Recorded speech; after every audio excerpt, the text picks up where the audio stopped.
Come on, Google. All right. And we are live.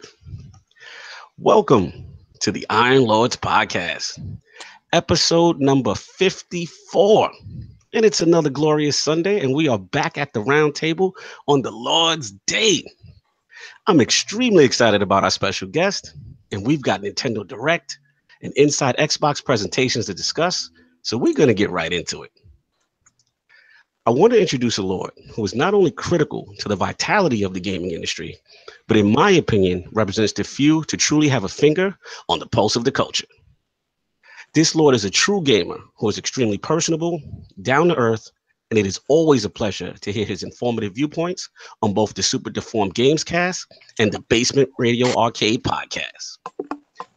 Introducing the United States video games industry analyst of the iconic NPD group, the Lord of precise analytics, detailed industry trends, and the man responsible for getting overly sensitive fanboys and their feelings every month.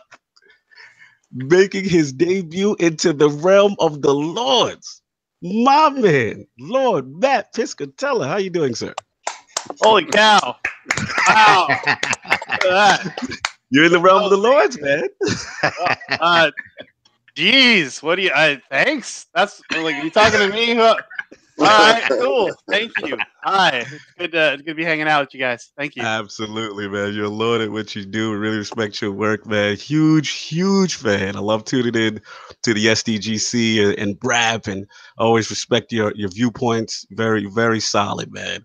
Really appreciate you. And a pleasure to have you actually on the show. Thank you. Right on. Thank you. Absolutely. And of course, we have the four horsemen of gaming, those usual suspects at the round table. My co-host with the co-most, my brother from another mother, will be joining us soon in progress. But of course, we have our most technical gaming lord, the solo gamer who lives for the single player selfish experience, and also the Lord of Receipts, Mr. Offline Profile Illuminati, my man, Lord Sovereign. How you doing, sir? Doing good, man. Glad to be at least 75%, going forward. Voice sounded better. Yesterday. Voice sounded better. Yeah, yesterday I was still sounding horrible yesterday. And the funny thing is, like last Sunday after the show, like I just kept going downhill to the point where I told wifey, I was like, we got to go to the doctor. So I get to the doctor and I'm like, no, my throat is hoarse. I'm not feeling too great. And so, they do a slew of tests or whatever. They're like, so you have walking pneumonia, and in addition to walking pneumonia, you have a throat infection and an ear infection. I'm like, oh, okay, so I'm on the cusp of death. You're telling me? And I had no idea, no clue. But all you thought was a sore throat. Yeah, I just like my voice is gone. And so I have all the drugs though. All the drugs. So you're antibiotic up. Yeah. I'm good to go. Okay. Yeah, don't scare us like that. Yeah, that's pretty serious. So. Yeah, man. I was like, my eyes opened. I said, really? I mean, what the heck? Like, where'd this come from? But Well, we're glad to have you back in the realm of the Lords, healthy and hopefully pneumonia free. Yeah, hopefully. No doubt. And of course, we have the excess gamer. Ooh. The Lord of Combat Sports, who is a man of his convictions, demands nothing less than that premium experience. It is the Tiki Torch Extinguisher. Ooh. Beloved Lord King, how you doing, sir? Oh my God! Do you understand how good I'm feeling today? The boxing gods showed praise last night over these two combat individuals. Now, you had a lot of combat going on last night, and I'm just going to get to the cusp of the fantastic fight that you had in front of you, brought to you by, guess who again? Who? Al Heyman and Showtime Boxing. Showtime Boxing. You're a huge fan. I know you're a huge fan. Is not playing this year. They're not playing this year. They're putting butts in seats, and they're getting that heart racing. Now, let me tell you something about Sergey Lipinets. All right, now Sergey Lipinets was fighting Mikey Garcia. Mikey Garcia was a 20-1 favorite. You couldn't tell Sergey Lipinets this because he was the champion. Okay. You understand? He went to Texas to fight Mikey in Mikey's backyard. The ball's on this kid. He was 20, I think 22 years old, young kid, and I could do nothing but root for this kid because I saw it in his face when everybody's in the stadium is against you. He was up against it. I respect that. It's like you're on the road, right? Like, yes, sir. I respect that. That's a lot of heart. Yeah, they said his name. They said the champions, and he's a champion. They said his name, and he got booed. His wife was there. She was in hostile territory for her husband.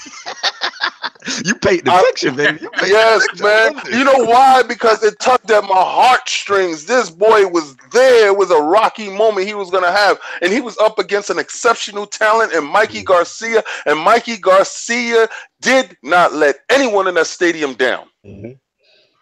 These guys pitched a war, I'm telling you. They pitched a war, a fourth, back and forth, left, right. They was hitting each other with punches that was so beautiful. They were hitting each other at the same time. It was like a Rocky movie. It was insane. It was just Mikey's an exceptional talent. Lipinets was trained and is trained by the great Buddy McGirt. Buddy, I remember Buddy McGirt. Wow, I'm showing my age. Yes, I remember Buddy McGirt. Wow. Listen, I had to show wifey what Buddy McGirt looked like. You understand?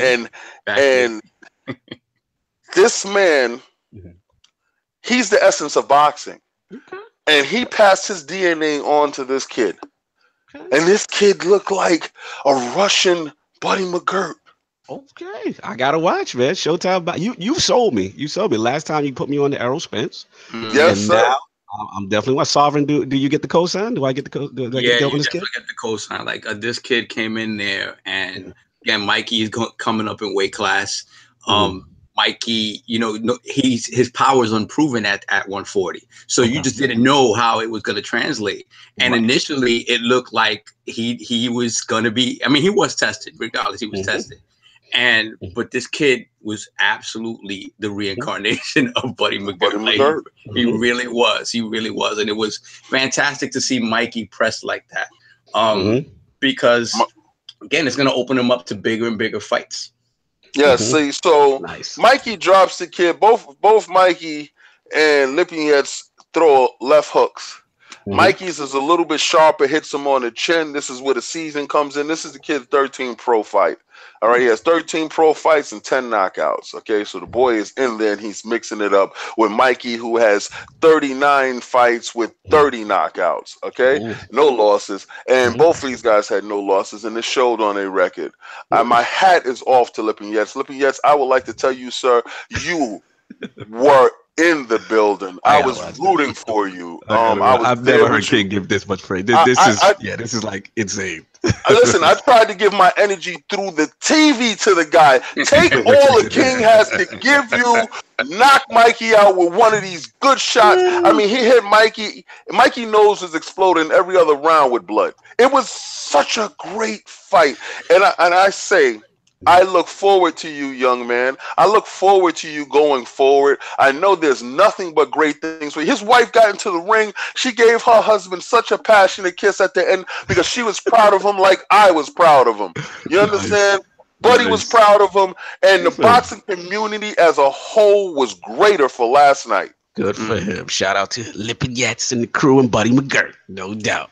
Did we have any UFC last night? I'm so sorry that messed me up. No, it was perfect. There was no UFC last night. I don't know if there was any Bellator or anything like that, but no big UFC stuff. So yeah, no big UFC stuff going on right now. Check this out. Check this out, right? So I'm finishing, right? I finished the fight, and we watching Thor Ragnarok after. So I told the kids, we can watch Thor Ragnarok. Daddy shoot out to work, and he'll be right back. Yeah. All right. So we watching Thor Ragnarok, and it's 2:00, and I'm like, yeah, I'm gonna get ready to get out of here. 3:00. I said, what the hell just happened to the clock? Oh yeah. Not to cut you, King. We gotta move on. We gotta. Yeah, let's do this. Go for this. I said, oh my God. With our fight card. And of course, it is Lord Cognito here, spreading that gaming realness on the ILP. Not telling you what you want to hear, but what you need to hear. So before we get into what the Lords are playing this week, I want to start off with Lord Piscatella.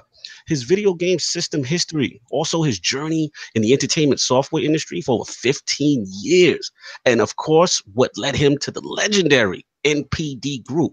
So, Lord Piscatella, let's start from the beginning. From a gaming perspective, what were kind of like the first systems you had, and what kind of got you into gaming?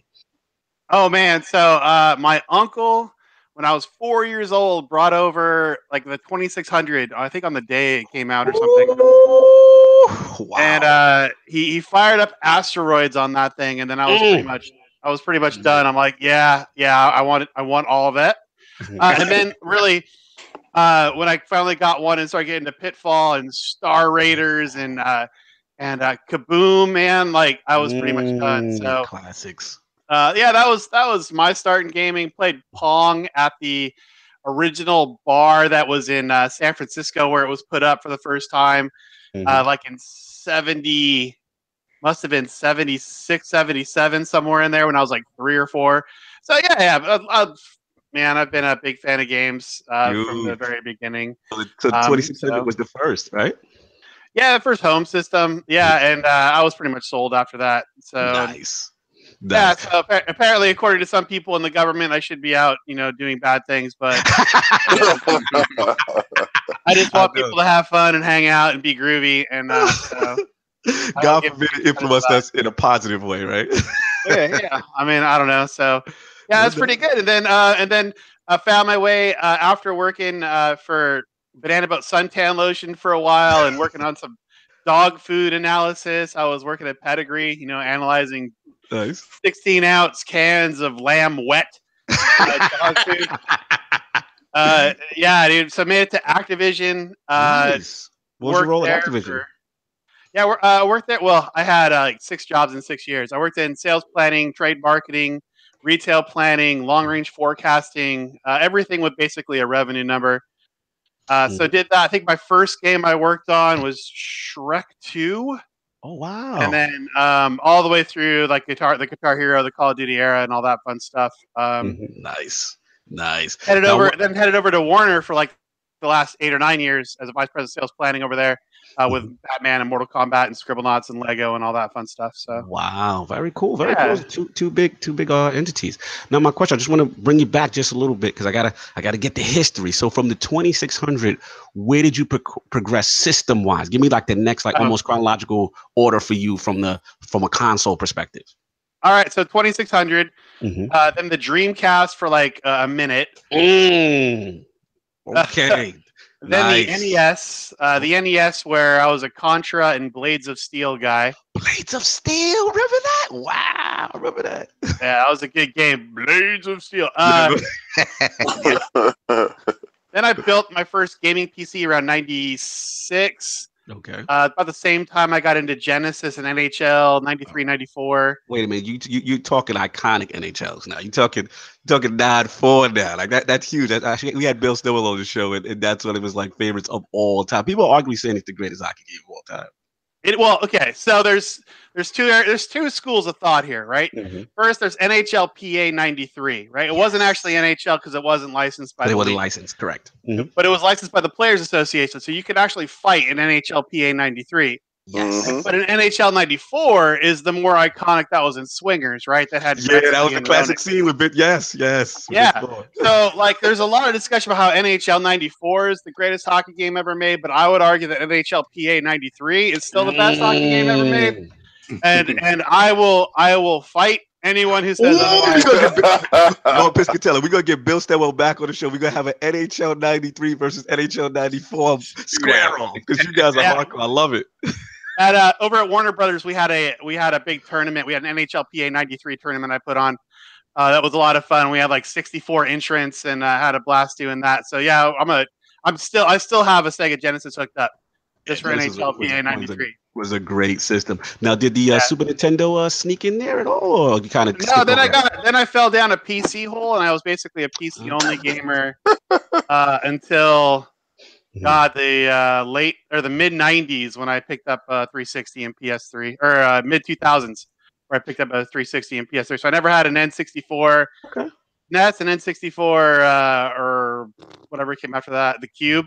Never had any of it. I was pretty much PC only. But Gotcha. Yeah, but then when I got in the industry in like 2005, I bought everything ever since. So Yeah, that the claim is for work. No doubt. Now you did mention Activision Blizzard, and you mentioned Warner Brothers specifically. Like any specific memories, anything that stand out during your run during those two kind of major entities? Yeah, there's so many. Mhm. The industry from the perspective of people that follow it from like a fan perspective, like Mhm. there's a lot of misconceptions out there about how the publishers of these big corporate entities full of suits and everything is science and everyone's very serious and understands everything that's going on and they have plans and big machinations. Mhm. Really, like the publishers are just normal people and they're hoping that things go right and sometimes they don't. Mhm. I mean, a couple of the ones that really stand out to me was the morning after Call of Duty 2 released on the 360. Huge game. Yeah, it was a huge game, but we didn't know it would be at the time. Like Call of Duty 1 on PC did pretty well, but it wasn't Call of Duty. Right. So the day after Call of Duty 2 launches, and if you remember, that was the game that had the $10 price hike. Yes. First game, yeah. Correct. That was the first game launched at 59, and everyone was really nervous about that. And I got in very early the next day. I was the second person in the office behind our VP of sales. And I remember sitting there about 6:15 in the morning. She got her first call from the East Coast saying that Call of Duty 2 did really well.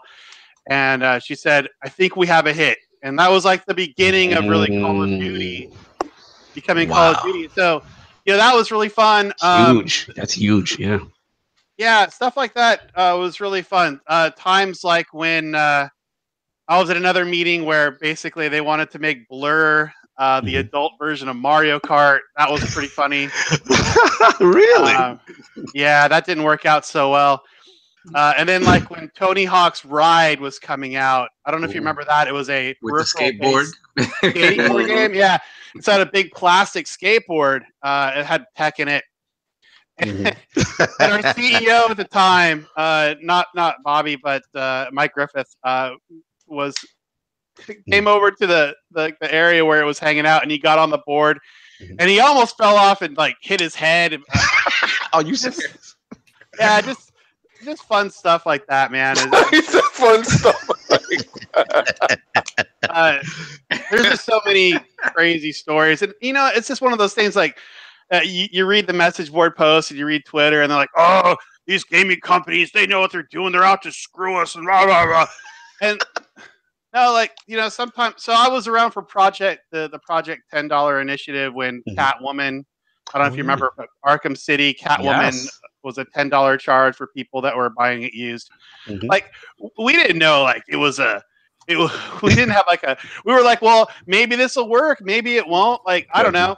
And it didn't work, right? So anyways, stuff like that happens all the time. But yeah, those are just some of the fun memories. No doubt, no doubt. So do you think the perception is like, I know gamers today, like a lot of the big, they almost look like the evil corporation. Like, do you feel like, I mean, we all know this is a money-making business, but do you feel like it's, that gamers have a misperception, in reference to that? Like that they're all out to get them? Well, some of them are out to get them, sure. Like, I know some evil...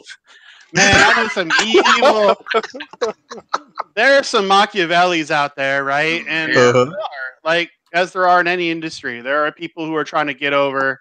But the vast majority of people want to do what's right for people. Like their game, they want to like feel good about what they're doing. They want their customers to feel really good about buying stuff. And I think the overwhelming majority of people, when they do things or they create programs or games, like they're trying to make things that people really like that can also pay the bills, Absolutely. And I appreciate your honesty on that. That's really cool. And then lastly, in reference to the NPD group, that's a huge deal as gamers. I know it's going to be one of my questions I'll have for you a little later, but it's a huge deal, as far as what's going on in the industry and the health of the industry. Kind of what led you down that path to link up with them? Yeah, so like I've been doing forecasting and planning for like 15 years. I've worked on everything from Guitar Hero to Lego Dimensions to Skylanders to Call of Duty to Mortal Kombat. Like I worked on some of the biggest games in the world.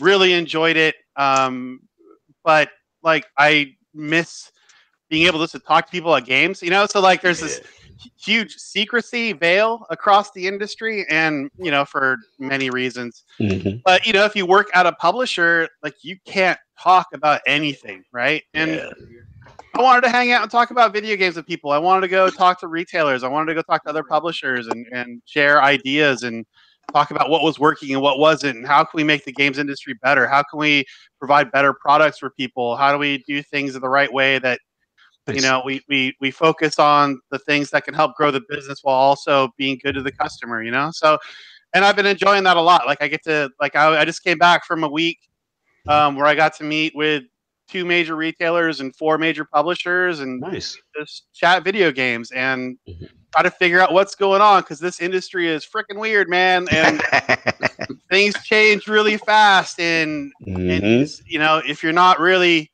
on top of it and trying to understand what's going on, you're going to be left behind. And so that's been a lot of fun. Absolutely, man. That sounds really cool. And we're going to ask this last question as far as your gaming history. I've been doing this for a little while now. It's going to be a tough one. I need your top 5 video game franchises of all time. All right, top 5.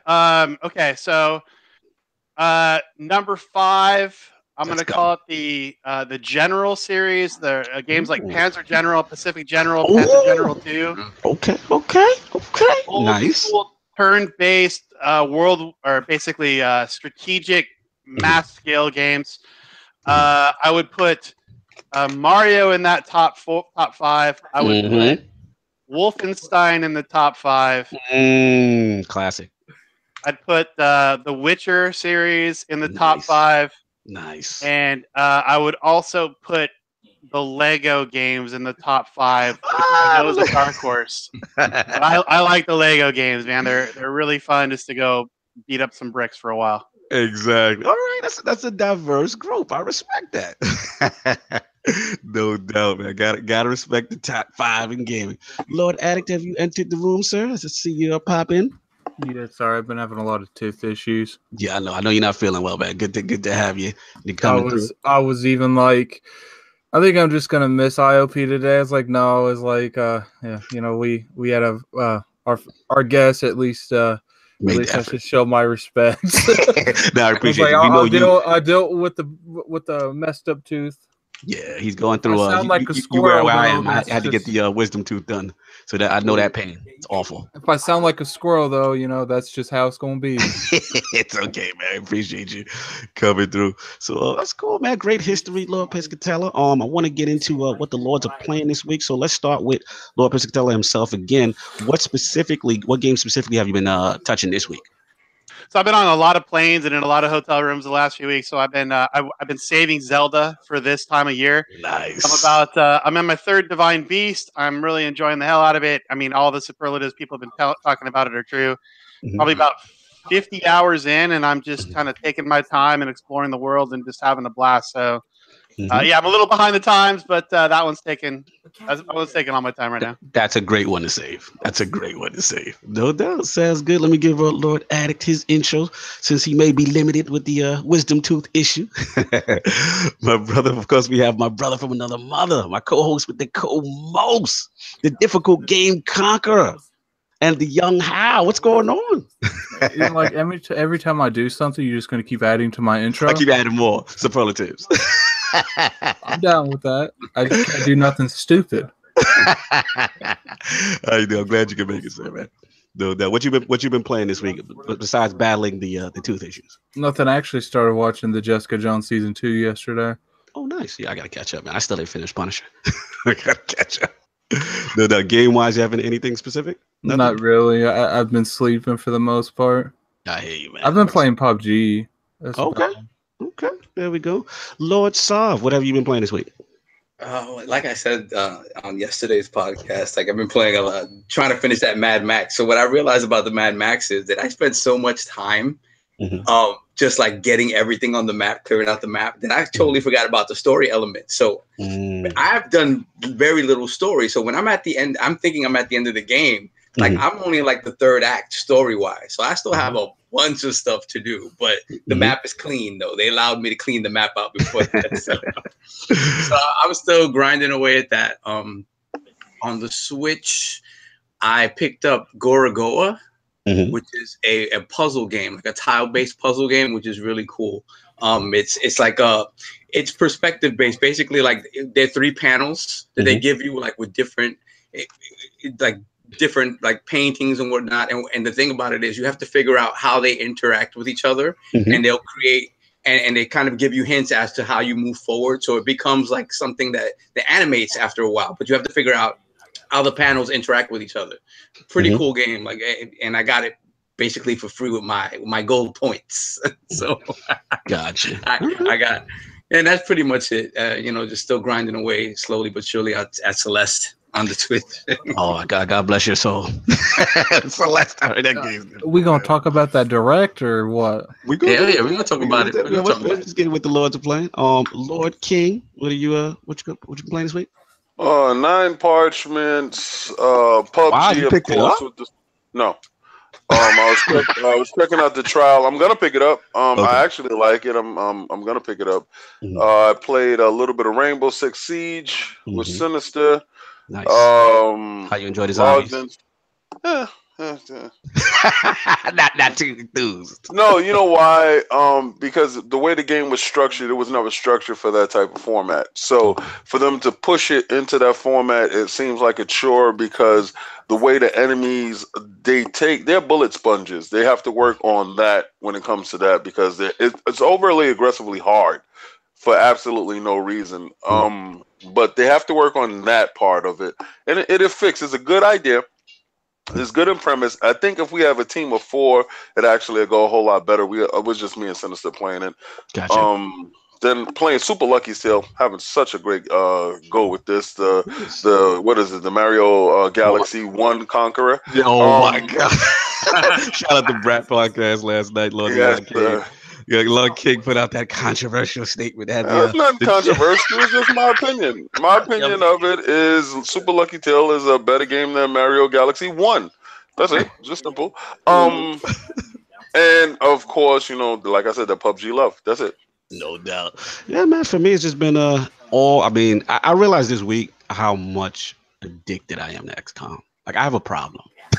like XCOM is really, I'm addicted to it. Like it's one of my top franchises. And since the Xbox One X came out with that 4K update for the for War of the Chosen specifically, because it only applies to that DLC.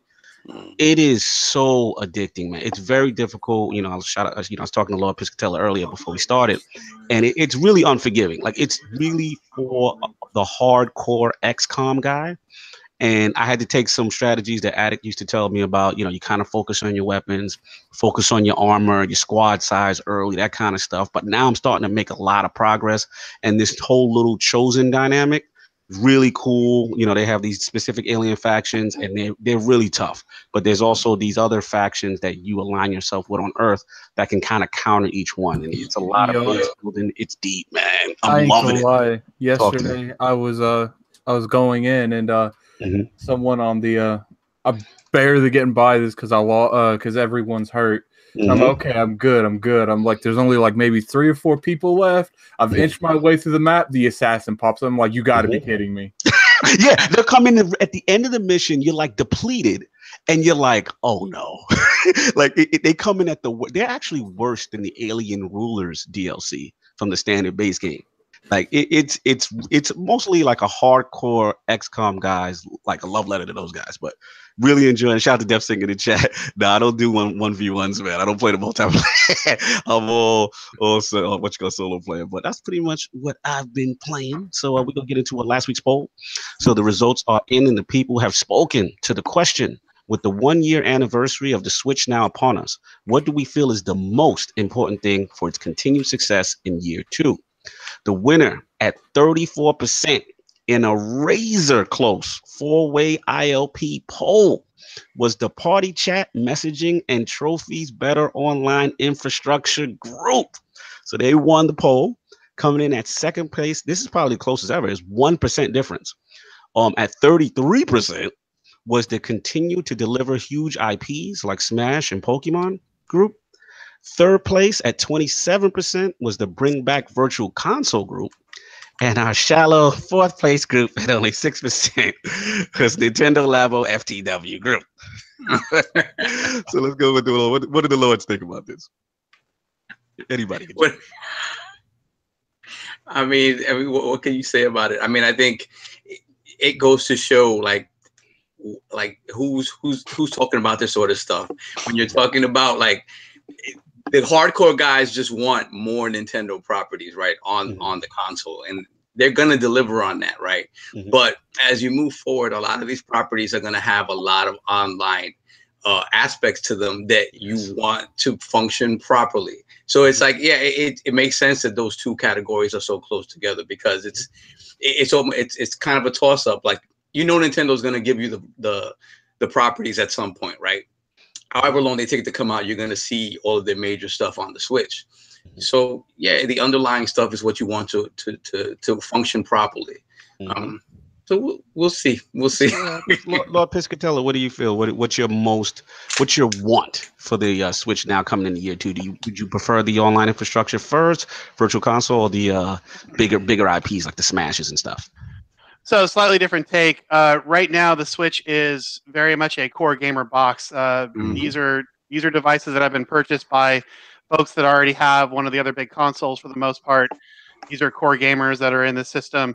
I think what's most important for the Switch in this year and beyond is getting past that core gamer group, getting into the mass market, getting mom to pick it up for a little Johnny or little Jane that doesn't have a system yet. So it's about focusing on the family, the kids, and widening that circle, and things like Labo or whatever you want to call it, Labo. We'll do that, but then also like getting the games like Kirby, and then ultimately Pokemon RPG, which is going to do everything. Yeah, that's going to change the game. That's my take. Okay, all right. But you personally, Matt, do you want? If it's up to you, would you want just the big titles or ahead of the online infrastructure? You personally? So I'm most interested to see what they do with their online service, how it incorporates Smash, how well they can evolve in the modern video game environment now that they have a really hit system on their hands. How do they maintain the momentum? And I think they do that through a number of ways. But yeah, personally, I want to see that online service be fantastic value for the money. So we'll see. Absolutely, I'm with you. All right, so we're gonna start off these topics, but we're gonna debut a little segment since we got Lord Piscatella in the house, in the round. We had want to do a little question segment because we gotta get some things answered, and as gamers, you come in contact with things that we're very curious about. We love what you do in your industry, so I'm gonna set off the first question, and we'll pass it around to the Lords for more questions for you. So the first one is gonna be like, over obviously the past years in United States, like NPD has become like an extreme point of contention for like hardcore gamers, fanboys alike. My question to you, Lord Piscatella, is like, did you ever think that NPD would kind of evolve, or I don't want to say like devolve into something fanboys would become so passionate about, like after the 15th of every month? Well, I get it. I mean, like, people, especially gamers, are competitive by nature. Everyone wants their system of choice to succeed because then they think they'll get the better games, they think they'll get the better services. Like, I get it. I think there's just a misconception of how these companies look at these sales figures. So, for example, I've been around, like I said, a bunch of retailers and a bunch of publishers recently, and everyone's talking about engagement. They're not talking sales. They're talking about how do we keep people playing on our platform? What do those play metrics look like? Like, I'm giving sales figures, and people are like, "Yeah, whatever." Like, but how many hours? How many hours are we getting? Right. So, it's a weird thing. So, I think the fans or the people online take this stuff far more seriously than a lot of people in the industry do. And I think part of that problem is because a lot of the stuff that is put out is pretty secretive. Like, I can't divulge things like installed bases or shares or attach rates or anything like that. And that's a bummer, right? Because if we were able to fill in those blanks, then the arguments wouldn't happen, and people would just be able to focus on the things that matter, which is the games. Good point. So I try to do my best in order to help. Like, I know what people want to know, and I try to do my best in letting them know the results of what they want to know without divulging things I can't, because I want the conversation to be positive and encouraging, and like, people should be excited about the games coming. And seriously, like the PS4, Xbox One thing, which is just so obnoxious online and with the fan base. Like, both systems are doing very well. One system's doing better globally, absolutely, but it doesn't mean that games aren't going to come to one system or the other, or that one system's going away. Like both of these ecosystems are very healthy and strong, and it's going to be just fine. So stop it, relax, man. Go play some games, man. Talk that talk, Lord. Man. That's what I'm talking about. Lord Addict, do you have any question for Lord Piscatella? Now we got the NPD Lord in here. Any specific question? Oh, his tooth is out. It's my bad. I do have a question. Sure. Since you're part of the NPD crowd, have you ever seen something sell way more than it did and you were surprised, just generally surprised? Yeah, all the time. Monster Hunter World most recently was huge. I went back and checked that number 3 times. I'm like, are we sure we're not double counting somewhere? Dragon Ball Fighters, I did the same thing because it was the best-selling game since Budokai 2 in 2002 or 2003. So, I mean, it happens a lot. Switch. I was very bullish on the Switch when it came out, but it blew away my expectations. So, like, it happens quite a bit. And on the other hand, there's quite a bit of times where a game comes out and you're like, wait a minute, that's all it sold? That can't be right. We're missing something. So, yeah, it happens all the time. The thing about this industry and forecasting this industry is that you're going to be wrong, and that whatever forecast you have is based on a set of assumptions that will break the minute something launches. Like, we're not movies, right? We don't have box office to guide us. We don't have audience feedback. Like, when a game launches, it's basically we have an idea what a game is, but you never really know until it's in the hands of players. And not only like some YouTuber could say something dumb and all of a sudden your game tanks, or on the other hand, some influencer could do something big and all of a sudden your game's huge. And yeah, good point. So, happens all the time. It's a hard business to try to track. So I don't know if you're willing to comment on this, but what's your predictions for Sea of Thieves? So Sea of Thieves is I'm optimistic on it, but because it's I think it's fantastic that it's part of the Game Pass. I think it's actually going to improve the player count. It's going to lead to more sales because the people playing it as part of Game Pass are going to tell their friends and bring them in, which I think is the whole point. So I've been very encouraged by what I've been reading and hearing about beta performance, and I think we're going to see more of this type of thing where, like I said, it's all about engagement. It's all about users. Sales are secondary in a big case now. And so how do you get the most people playing the game, which the assumption is then that you'll make more money either via other people coming in to buy it or via, whatever in-game stuff you might have in there. But I'm optimistic. When it comes to Game Pass, let's be real here. They don't even have to subscribe to Sea of Thieves. Like they could go to a whole other game and pretty much funding every game in Game Pass. Yeah, we're going to get the Game Pass too. That's another question. I want to get Lord Solve up. Solve, what you got? Yeah, so to piggyback off of what Matt said with the engagement, right? It seems that Microsoft is the only company who's really outwardly talking about engagement as that is their main goal. They're not worried so much about like the sales numbers and whatnot, but they want to make sure that they keep you in that ecosystem. So do you think, especially now with Microsoft, with this pricing model that they have now, with the announcement State of Decay and the $30 price point and the $50 price point, in addition to Game Pass, do you think this sort of focus on engagement as something that, as kind of something like a term that the consumers are using as well, is that something that you think that Nintendo and PlayStation need to start doing in terms of, instead of focusing on actual sales? Is it something that they need to start including in their vernacular? So you mentioned that Microsoft are the folks out there doing it publicly.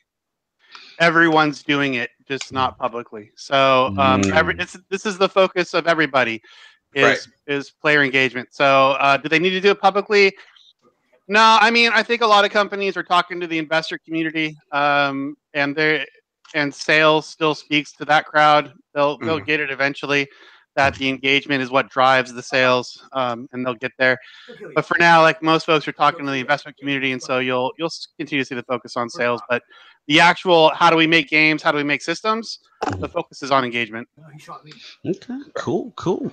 Lord King, any questions for the Lord of NPD in the building? Have you ever caught anybody cheating numbers? I know you couldn't answer that question, so it's not even. It's like that question is not even valid. You can't even answer the question if you wanted to answer the question. Lord Piscatella's going in. Let's go. Yeah. So our agreement, like, so a publisher or a game maker can announce any number they want. If they own that number, like if it's their number, they can say whatever they want. If they say a number that's incorrect, we have every right to come out and say that they were wrong or that they were. Now, let me double down on Lord King's question. Have you ever specifically encountered that and come across where it was incorrect numbers reported and you guys had to send it back to a specific? You don't have to call anybody out, but have you encountered it? No, so folks can get really creative in how they talk about the numbers, and they can use metrics. I like how he said that, really creative. I love that. But what we do is we go in and, like, if there's a statement out there, I will look at it and make sure that it was accurate. And even though it might be worded in such a way to be trying to sway one's opinion in a certain direction, if it's factually correct, then it's factually correct. And I haven't run into a situation where someone has intentionally mucked up a number or said something wrong. They can say things in creative ways, but not incorrect. A lot of creative language around. Lord King, you win for the question of the night. Listen, it was just, a thought on my head because, we're seeing these numbers and we're seeing these astronomical numbers of these mythical PlayStation 4 numbers. Oh, my God. And, these are, come on, Matt. These are unheard of numbers in this young of a generation of a system, right? 70 million so fast is astonishing. And I truly believe that the engagement is probably of the casual because the games aren't selling to the number that you would think that if it's a 70 million base. I would think at least, let's say 2% of the populace will purchase one game and it would translate into game sales, but you're not seeing like 2% purchasing like one single game, except for that Zero Horizon Dawn, which they said did 7 million. So you said 1% purchased that. So okay. So pretty much you just want to double down on that. You just want to clarify. No, I just wanted to ask him, and if he would have yelled out, Sony's lying, I would have been like, thank you. My God. Let's get to the elephant in the room. One of the reasons why we wanted you on the show is because we started this little segment where we have two lords of us that we call the Illuminati Lords, who sometimes struggle to. We know the success of Sony has been extremely, extremely positive this generation, but also we know as far as the install base, what is it looking like? 70 million right now? Close to 80. Maybe even 80, right? So the question comes out just to help us understand, like, as far as the percentage, like, for example, like Horizon Zero Dawn that showed 7.6 million, right? The percentage in comparison to the whole, is that really healthy? Is that not really reflective when, less than half own a specific title? Like, what's that definition of like a truly successful title in that kind of an ecosystem when the system sells that well? Oh, that's a really great question. So really like a 10% attach, right? Which the Horizon Zero Dawn number kind of translates to ballpark is phenomenal. You don't see that kind of attach outside of maybe like the Call of Duties or the Rockstar games of the world, right? So if you are in mid single digit attach rates, you're doing fantastic at this point in the cycle. Very early on, like year one of the cycle, you'll see occasionally the 100% Zelda attach rate that was out. That's crazy. Or the 75% Call of Duty 2 attach rate at launch of 360. Like, they're very big, rare outliers. But for the most part, if you're in year 7? Six. 6 or 7, whatever. When you're this late in the cycle, if you're getting 4%, you're doing very well. You just have such a wide array of content available, and people are using these things in very different ways. Like, you have your person that goes out and they buy Madden and Call of Duty every year, and then you have your guy that just plays FIFA, and then you have like your cat who's just using it as a Blu-ray player or something like. But yeah, those like a 10% double-digit attach rate at this point in the cycle is really good. Okay, cool. Thanks for that clarification. That was actually what question we want to know. Now, a question I have for you, another thing that we see out here in these gaming streets is Game Pass, right? And I know Losov kind of touched on it a little bit, but just kind of like I wanted to get deeper, like as far as like the financial like revenue ramifications from Microsoft, because like there's this perception right now that Microsoft is giving away their AAA first party titles for free, right? So ultimately, how does that, I know we talked about engagement, but like how does that benefit them? Is there any type of a short-term loss initially, or this is just constant, revenue stream, that ultimately still is better than, by putting it in this Game Pass system that they have? Right. So you also have EA Access out there that kind of led the way in this type of initiative. I don't know the specifics of how the financials work on how they allocate revenue across titles that participate or how they're amortizing costs or anything like that. But the idea is the more you have people in the ecosystem, the more time they're spending, the more they'll spend either on other games or on downloadable content or microtransactions. So that's the bet, right? I would not look at it as they're giving things away for free because no one does that. But what we've seen and what the data suggests is that titles that show up in these subscription-based programs, whether it's PS Plus, Xbox Gold, EA Access, that when these games hit those services, sales of those exact games actually increase above baseline for a period of time following that occurrence, because what that does is they get those games back in. People are back playing them. They're showing up on friends lists, activity feeds. People are talking about the games again.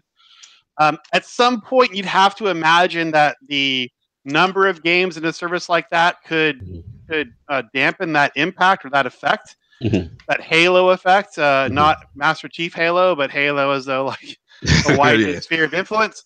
But we haven't seen it yet. So I think that's the bet. The bet is like, hey, the more people are playing our game, the more people are going to buy our game, even if the initial folks playing it are getting it via subscription service. Awesome. Let me Then you gotta keep. Let me just follow up with a quick question by Kid Smooth in reference to that same topic.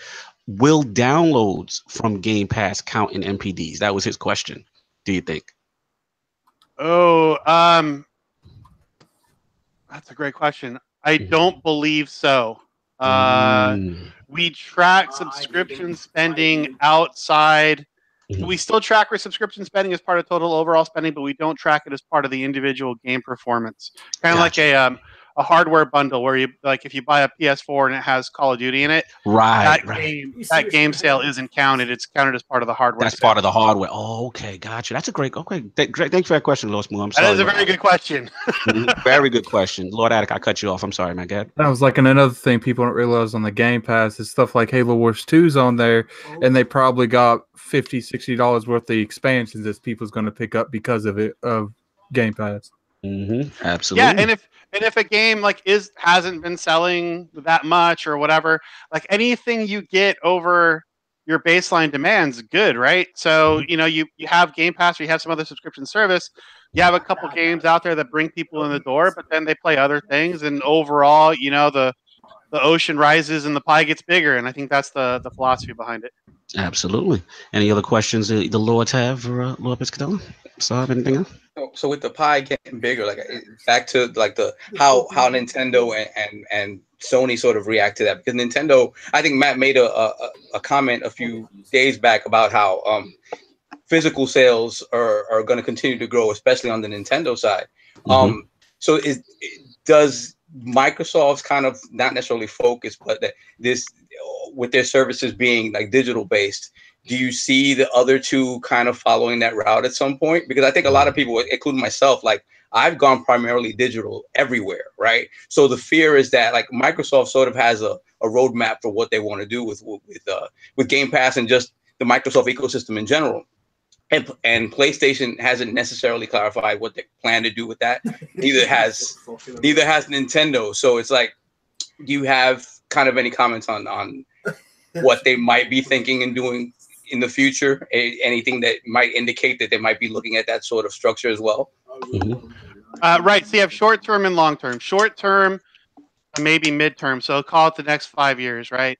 I think what's happened is each manufacturer has developed a very specific approach to their product and their customer base. They're differentiated. So what Microsoft's doing is different than what Sony's doing, which is different than what Nintendo is doing. And I think that overall has led to an increase in overall sales because you're no longer having substitute products battle up against each other, right? Back in the day, if you bought a PS2 or an Xbox, it didn't really matter which one you bought other than the exclusive games that were involved. Now, like the ecosystem and how it's structured is very different. So I think like Sony and Microsoft still compete fairly directly, but not as directly as they used to. And then Nintendo's on a whole different planet. Like things that happen to Nintendo have no impact at all on PS4 X1. Things that happen on PS4 X1 have no impact at all on Nintendo. So for the short term, I think everyone, they've all found a sweet spot with their customer. I think they hold on to that sweet spot. But 5+ years out, say we're 2022, 2023, as long as net neutrality doesn't get disintegrated and people aren't spending $200 for their internet connection and have data caps, like in a world with 100 gigabyte games on next gen systems, that's going to have a big impact on it. What net neutrality looks like, but ultimately, I think if that works okay, the profitability on digital is so much better that you're going to see everyone lean that way. Gotcha. Now with that digital, just to follow up with your point on digital games, now with the rise of like digital media, kind of like accounting for more of the percentages in the sales and stuff, like has that been harder like to track, and harder to implement? I know especially with Nintendo not really reporting digital sales still, to my belief. Like how much, do you think that piece of the pie is missing, and do you think it will ever be kind of fully implemented so we can get a true, idea of what the digital sales health of is in gaming? Yeah, it's been difficult, no question. So we have something called the Digital Leader Panel. We have a group of publishers that do provide their digital data on Steam, Xbox, and PSN. It's basically all the big ones with the exception of Bethesda and Nintendo. We continue to try to work. Wow, I didn't know that. I'm sorry. Yeah, so Sony, Microsoft, Activision, EA, Namco, down the list, Capcom. So we have a really good chunk of digital data providers. We can't speak publicly on breakouts of that kind of thing, but we do track them in the overall spend. But we're missing DLC, we're missing MTX that we have a pilot program going on those. So hopefully within the next couple of years, we can get that going. And we're still missing the really big pie, which is those PC games, the free-to-play PC market. So things like Battle.net, Origin, Uplay, League of Legends, like we're missing that spend too. So it's a challenge. I think the challenge is that gaming has become so broad and there's so many ways to engage with gaming. It's a tough category to get to, and all these companies, especially the big ones like Tencent and all those, are very private with their data, right? So there's a long way to go, but I think we're doing a better job than anybody else out there in estimating this market and tracking what we can track. But it's not easy. That's for sure. I could imagine. I can imagine. Oh, any other question before I have like just two more from the fans, and I just want to make sure the Lord's. Yeah, I have one quick question. I don't know if you could really comment on this, but what are the breakdowns from digital sales to physical sales? Are they closer than people think? Actually, physical is still the primary way people buy video games. I think the misconception out there is that the digital share rate is consistent across titles, and it absolutely is not. Some titles will share at a much higher digital level than other titles. And I think what people get in trouble with, they go, well, X% is digital because one line in one report a year ago said that. And it's not the case. So it's very much a case-by-case basis, and it all depends on how the companies are marketing and promoting their games. So the more a game is promoted on those storefronts with discounts and pre-order bonuses and gold editions, the higher that digital share tends to be. So Cool. Another point of contention was I know a lot of the Xbox community and fans. Sometimes the inside joke is, they're selling not a lot of games, but a lot of controllers and accessories. So my question to you is, I know recently, I believe it was last NPD, I think you had made a tweet, and it was just talking about the health of accessories and how well it's doing. I just want to know if you can comment on that. As far as, I mean, obviously we know that there's always a lot of new controllers and new bundles that Microsoft puts out, and just people in general, even the headset industry. I believe it was Turtle Beach that led, last month's NPD. What's your standpoint on the accessories, and in reference to the community saying, why are they doing that when maybe in reality it's actually successful for these companies? Yeah, so accessories. Okay, this is a really good question too. This is a fantastic question. It gets into some how things are aggregated. So accessories include the We Report accessories includes things like game cards, headsets, controllers, cases, power supplies, and things like toys to life. What the accessories market is actually healthier than we've been reporting because the decline in toys to life has been an offset on gains in other areas. So controllers have actually done very well the last couple of years for both Sony and Microsoft and Nintendo and the third-party guys. So controllers have done very well. Headsets and headphones have done very well. And Switch, things like cases and power supplies have done exceptionally well as well. But those gains are being offset quite a bit by this continued decline of the interactive gaming toys. So fortunately, that decline's about done. There's not much more room to go down at this point. So I think you're going to start seeing a reflection of even better accessory reporting than we have been doing. But fantastic question. Cool. Quick question in reference to that too. Like, where does Lord King's amiibos fall in this? That's high on that list. Tell him. So yeah, Amiibo is part of that interactive gaming toy bucket. It's the one that does okay. I think they're treating it more like a collectible now than an actual Toys to Life initiative. Gotcha. And I think what you're going to see is more focused releases and a higher priority on making sure the price points can stay where they should be. Who saw that Dark Souls one? We saw it. Lord King wasn't impressed. He didn't think it did anything to help him with the gameplay, so he's not interested. Yeah, I'm not buying that thing. All right, my last question before I give my last any other questions from the Lords, and I'll give my last question too. I had a quick question to Lord D, real quick. What happens if you can't beat Dark Souls without that extra inaugural on top? You said what? Sorry, what did you say? He said about the Amiibo. What happens if you can't complete Dark Souls without it? You're not gonna pick it up? No, I wasn't picking it up anyway because it wasn't giving me no advantage. I don't need the try hard trophy. You can have the try hard trophy. That's yours. And I'll take the casual trophy because if it actually gave me a little ghost knight that would run next to me and would stab people, or gave me a spear that I could actually one-hit kill, yeah, I'm that guy. God. So and then we will both get the same ending, and you can have the mythical pound-for-pound title that you walk around with. I don't care about. And I can walk around with the same ending that you got. So basically, you're happy with the Amiibos like in Zelda Breath of the Wild. That's right. The real Amiibos. Daily food every day. Those are the real Amiibos before these guys started crying. Cheat codes and statues. That's right. We all used to look out forward to cheat codes. So I come from an era where we all went out and got a cheat code device, Game Genie, and stuff like that to get God mode and stuff like that. You come from I'm gonna squeeze my knuckles until it works, and I came from just $60 brought me Game Genie, and we was handing out codes, and we were doing wild things to games. That's where I come from. Sorry. Even before then, I got in trouble so many times because I used to call Sega customer service for them to send me. They used to send me maps and facts and stuff like that. See? But the phone call was expensive. So yeah, I remember getting reprimanded for that. Yeah, so don't make it seem like, I need an Amiibo. No, I want an Amiibo. I want that Amiibo to do special things. $60 or $15 or whatever I'm gonna pay. I want it to do something special. Just so I clarify real quick, you are playing Dark Souls. No, I'm not. See, there it is. That's all I need to know. Yeah, quick question from the chat. We have Enrique from the Basement Radio Arcade Podcast, our guy. He had a quick question for Matt. He said, do you think Microsoft and Sony will release new hardware in 2020? Probably. Yeah, Enrique is cool peeps. Hey, Enrique.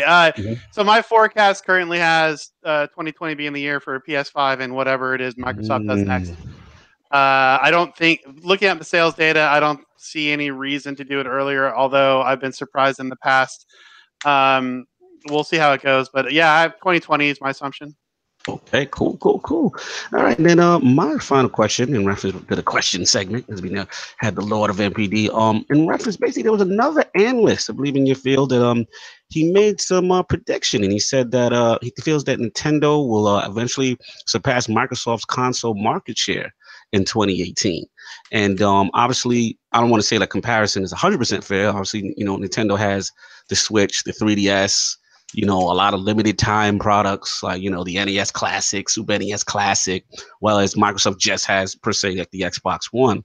But we do know, the Switch is what the Switch is. And as far as 2018 coming in, and, what do you feel in reference to these analytics and these guys saying that in 2018 that Nintendo could surpass Microsoft in that respect? I don't know. There's so many definitions of share. It's kind of hard to talk to. I don't know. I haven't even looked. I don't generally look at share. Gotcha. And I'm not trying to be evasive of the question. I just don't know if share matters. Like, I know it matters to people. I know that it matters to executives. I know like people are interested in the number. But in terms of like, what is the ultimate health of the industry? How are things selling? What's going to move? What's not going to move? Share is the result of all those things and not a driver of those things, if you know what I mean. So, Gotcha. Yeah, I know it sounds like I'm trying to evade the question. I'm not. I have no idea where the share structure is right now, or even like the kind of share they were talking about. Not fair enough. And like I said, we even appreciate you even going into that and answering that. Much appreciated.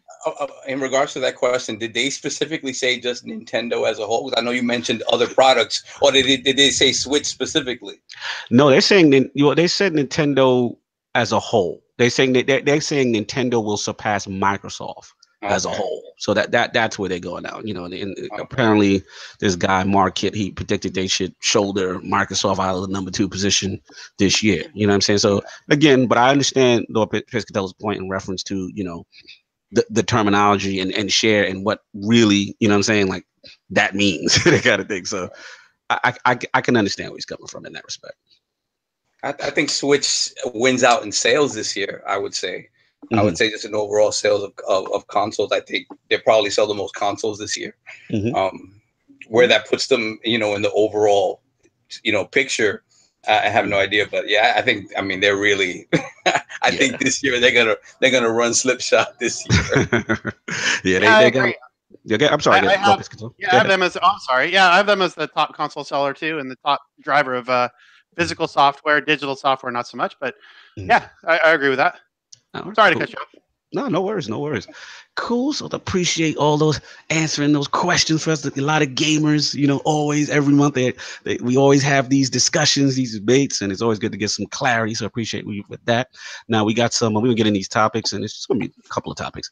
But we actually have some hot off the presses at the round table. A raven was sent from the other lords. So it looks like just actually, I don't know if it was yesterday or a few days ago, one of BioWare's most prominent writers, Drew, I can't pronounce this guy's name, I'm gonna say Carpetian. He was actually the lead writer on Mass Effect 2.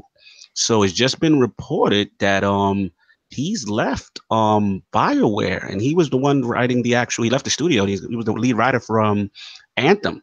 So it looks like Casey Hudson. Yeah, the reason why why I'm bringing this Shades up. of Destiny. Oh God. I'm bringing this up, Lord King, because again, just want to clarify. Casey Hudson. Actually the GM, who huge fan of Casey Hudson. From Mass Effect 1. He actually came out in a statement and responded to a Twitter fan. He basically just said, look, that Carpetian had finished his work at Anthem. He's saying his work was already completed, and then he left. And then they did speak to, Carpetian again. And apparently it's not the first time he's left before. Like he was probably his best known for his being the lead writer for Mass Effect 1 and 2.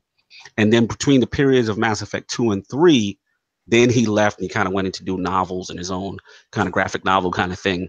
But yeah, he put it on his personal site and left again. So I want to bring this to the Lords. Like, what do we feel about this? Is this Shades of Destiny 2? Are we overblowing this? But this is hot off the presses. The Raven just came through and dropped the note off in the realm.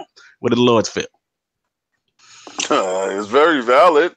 It makes you get queasy in the stomach, especially we keep associating Anthem with Destiny. So now it's probably living up to the whole Destiny moniker that it has set forth. Because what did we lose? Did we lose the writers before on Destiny, and they had to do some real condensed version? And they said that we were going to get so much more content this time and so much story.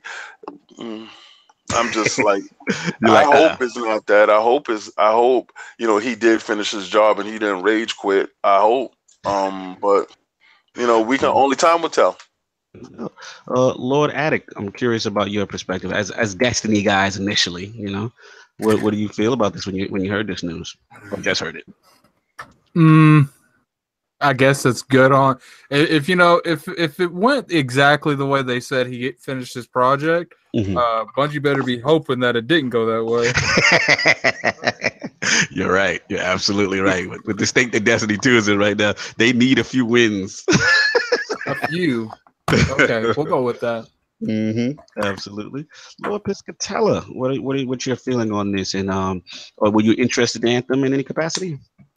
Oh, absolutely.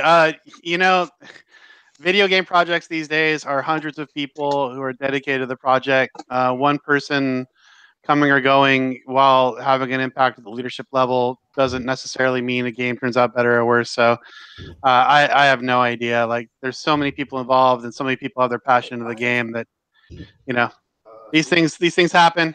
I don't know. No, I hear you. I hear it's good. Lord, I'm sure they happen a lot more than it looks like. Yeah. Most game makers don't have a name like that, Yeah. Fair enough.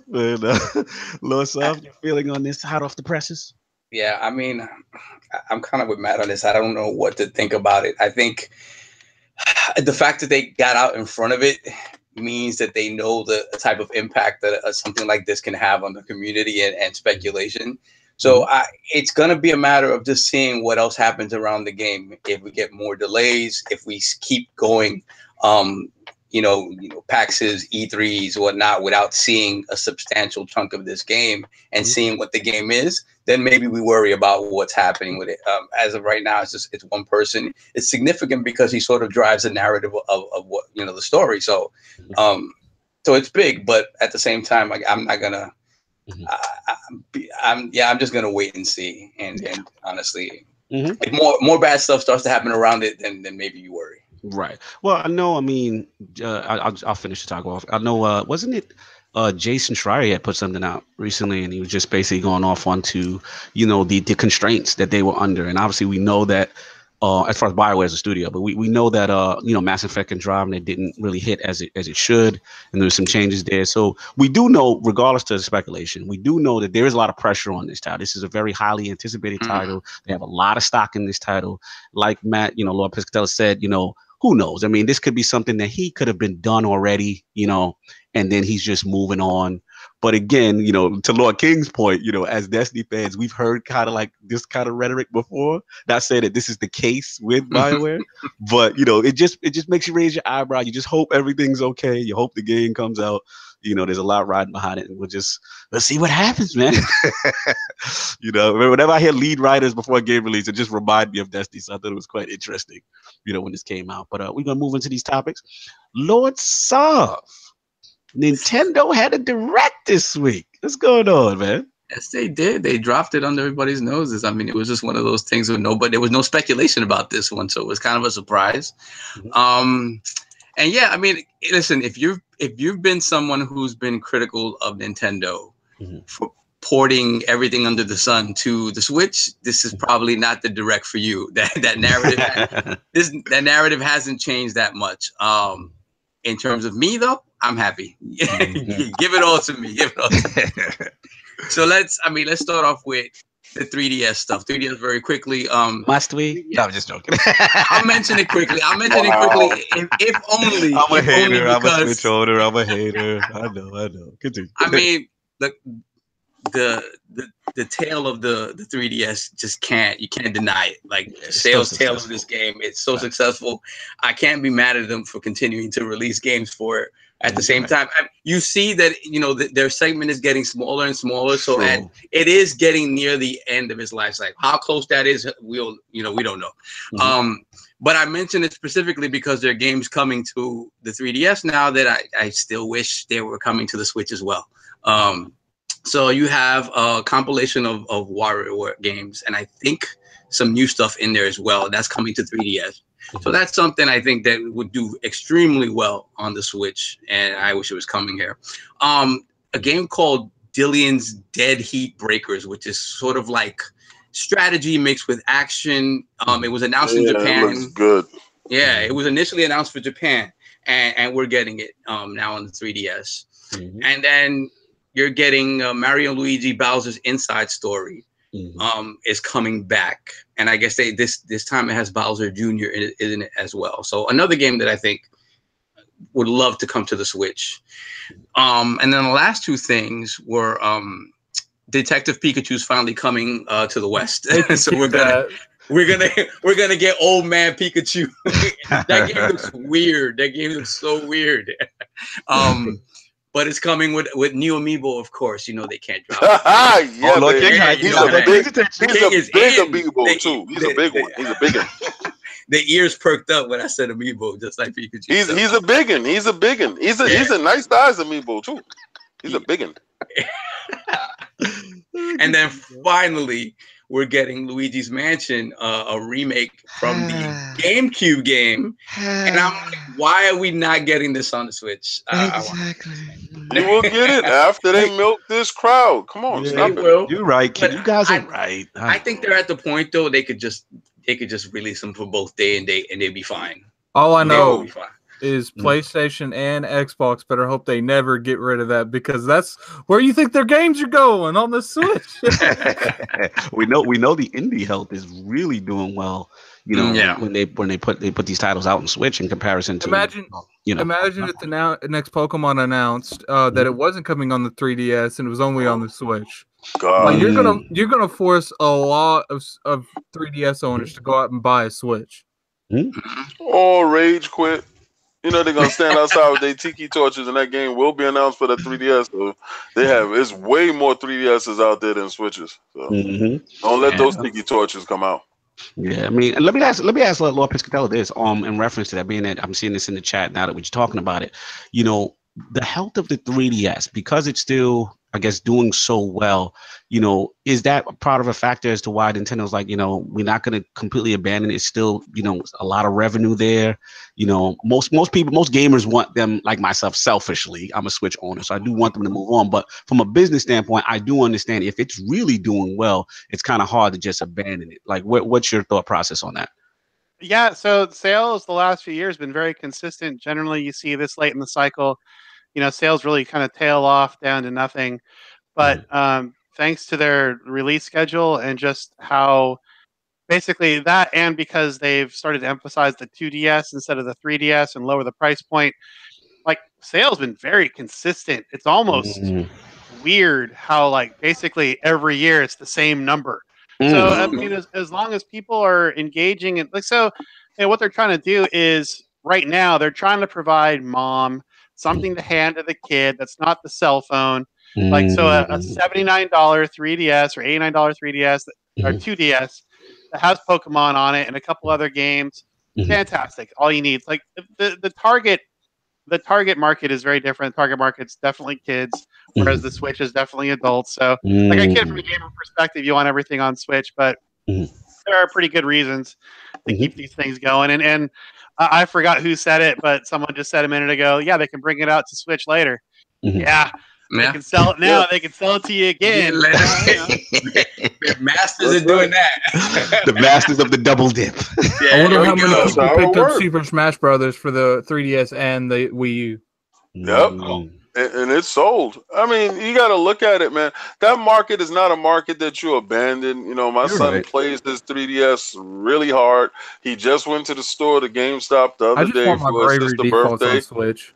and he got all his little 3DS games. So he really plays it, and he has every console. So and he really favors the Actually, 3DS. Lord King, you're making a good point because go ahead, Lord Addict. I'll let you finish, and then I'll follow up with you. I'm okay with the 3DS being around, but I feel like if it wasn't for the Switch being so popular and for the Switch, having that portability, like I feel like they'd be making the same mistakes because it does look like sometimes they, a lot of the times they favor the 3D. Like, who would not want a Luigi's Mansion remake for the Switch? Like, why isn't that on the Switch? That makes no sense. Same thing with Metroid. When Metroid came out, like Matt said, like the demographic for the 3DS at this point should be fairly younger. So why not give the more adult game, Metroid, to the people on the Switch?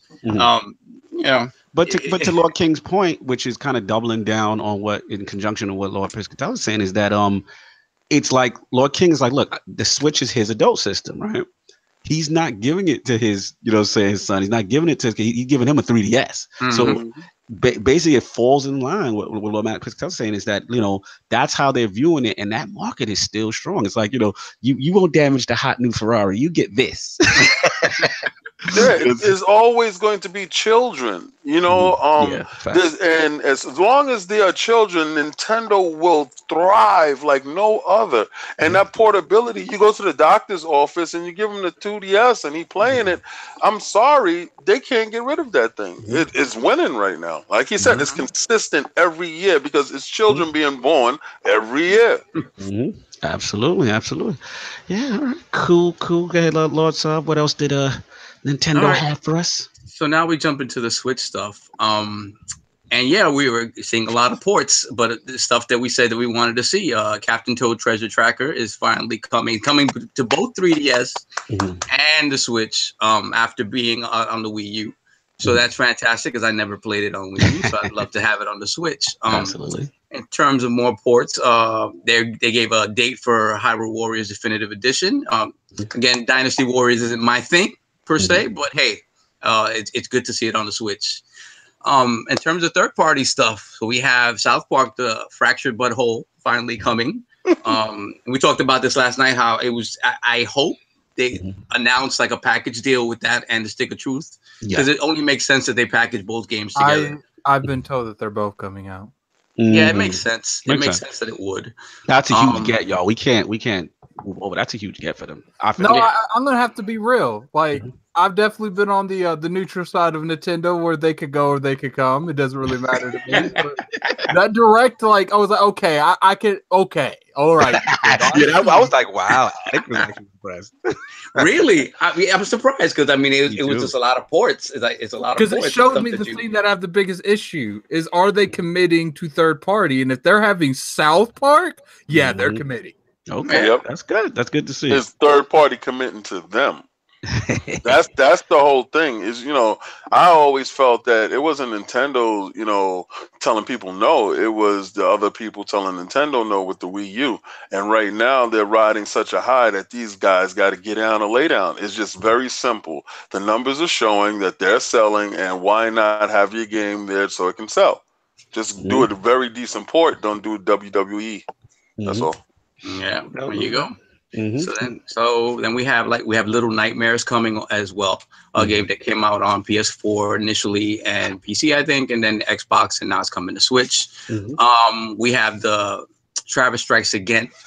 They showed a little more footage of that, which is anybody who's a fan of No More Heroes should be interested in this. The weirdness that is Travis Touchdown. And then, I guess they gave more info on Kirby Star Allies, which I downloaded the demo for Kirby Star Allies. It's so beautiful, and it's such a cute and endearing game, but it's just so Kirby and so easy. Like, it's just one of those things, like, I'll get it when it's on sale just to have it on my console. But it is a very pretty game. And definitely speaks to that younger demographic that I think is just going to eat it up. Yeah. So besides that, we have Undertale coming as well. Undertale finally coming too. Yeah, that's a big one. That's a big one. It was huge on PC. A lot of people even had it up as their game of the year, the year that it launched. So it's good to get that game on there. And then we have Okami HD, the recent HD remake. Oh my god! With motion controls, I believe too. Yeah, you have motion controls. You can play it a number of different ways, and you're getting the HD version. I was kind of worried that you'd get maybe if it was coming, we were going to get the older version without the updated graphics and whatnot. So it's good to see that it's coming. For a lot of people, Okami is just as good as some of the best Zelda games. So Okami's a classic.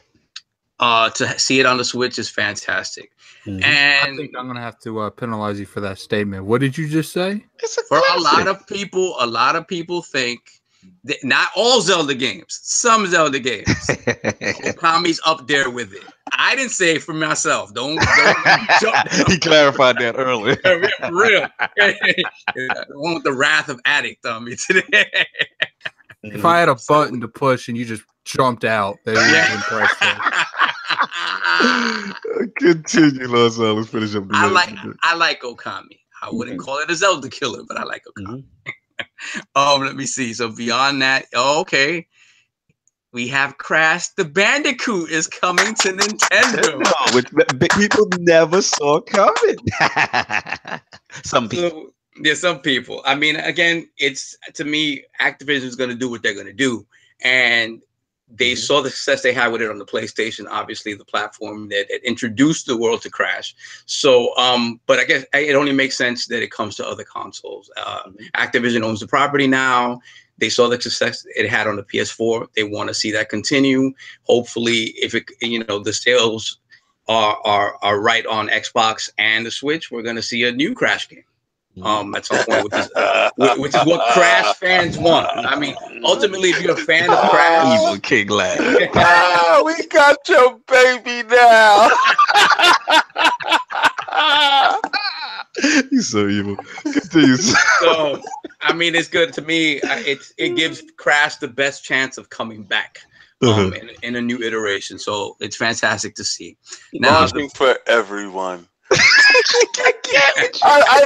I love that. The sound of for everyone sounds so great. Off the fanboys. My Lord. Maybe you should explain to Matt Piscatella. My God. We won't get into it too deep. It's too long. It's too long. It's too drawn out. Yeah. But here is the Cliff Notes version, Matt.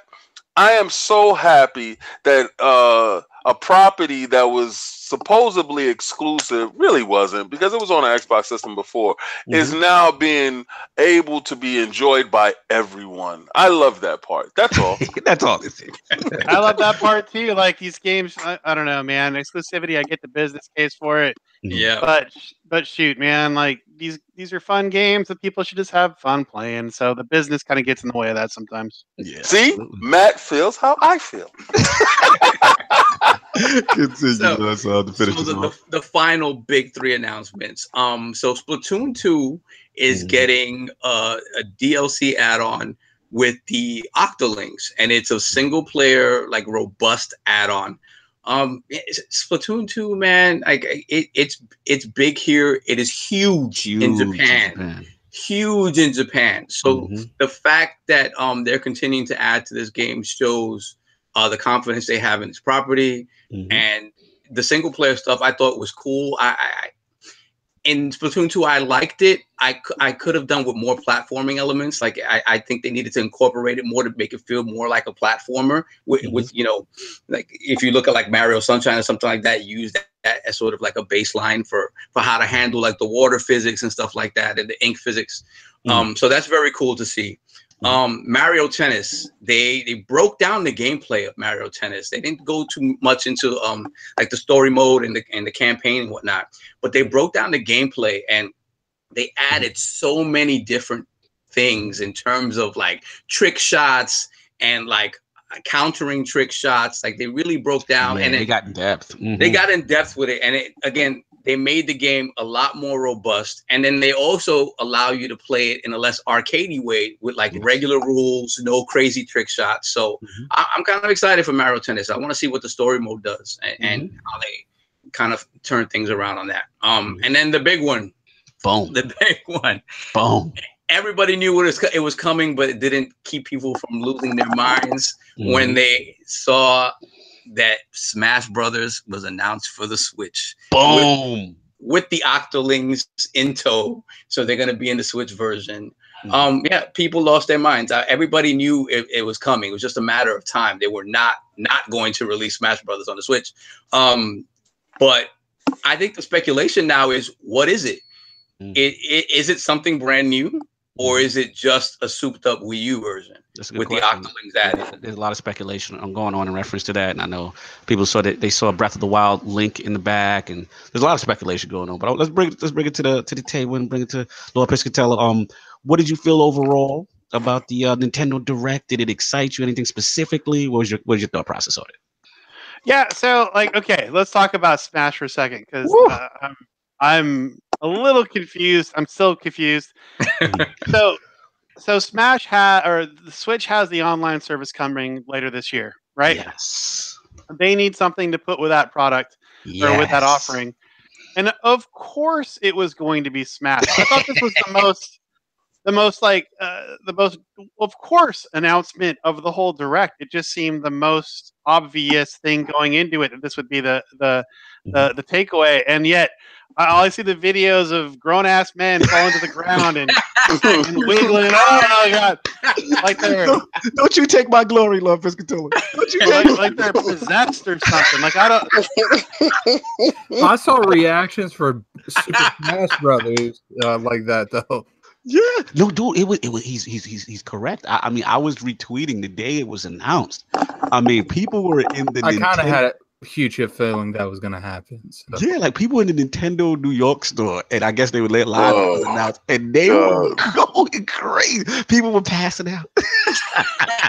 Yeah.